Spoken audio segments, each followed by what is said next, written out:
Ito ay ang kwento kung papaanong nabuo ang mundo ayon sa Biblia. Nang pasimulan, nilikha ng Diyos ang langit at lupa. Ang mundo noon ay wala pang anyo at wala pang laman.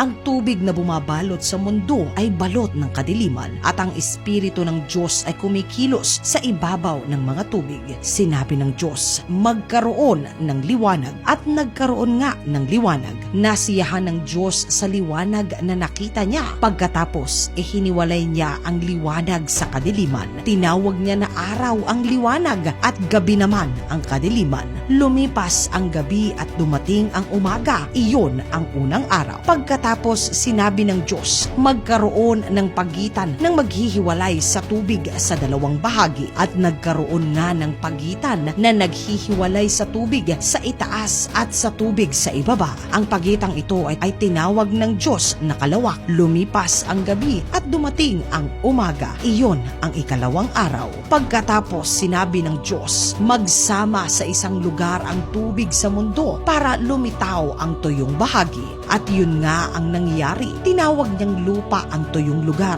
at dagat naman ang nasamang tubig. Nasiyahan ng Diyos sa kanyang nakita. Pagkatapos sinabi ng Diyos, magsitubo sa lupa ang lahat ng uri ng halaman, ang mga tanim na nagbubunga ng butil at ang mga punong kahoy na namumunga ayon sa kani-kanilang uri. At yun ang nangyari. Tumubo sa lupa ang lahat ng uri ng halaman, ang mga tanim na nagbubunga ng butil at ang mga punong kahoy na namumunga ayon sa kani-kanilang uri. Nasiyahan ng Diyos sa nakita niya. Lumipas ang gabi at dumating ang umaga. Iyon ang ikatlong araw. Pagkatapos sinabi ng Diyos, magkaroon ng mga ilaw sa kalangitan para ihiwalay ang araw sa gabi at magsilbing palatandaan ng pagsisimula ng mga panahon, araw at taon. Magniningning ang mga ito sa kalangitan para magbigay ng liwanag sa mundo. At iyon nga ang nangyari. Nilikha ng Diyos ang dalawang malaking ilaw. Ang pinakamalaki ay magliliwanag kung araw at ang mas malaki ay magliliwanag kung gabi. Nilikha rin niya ang mga bituin.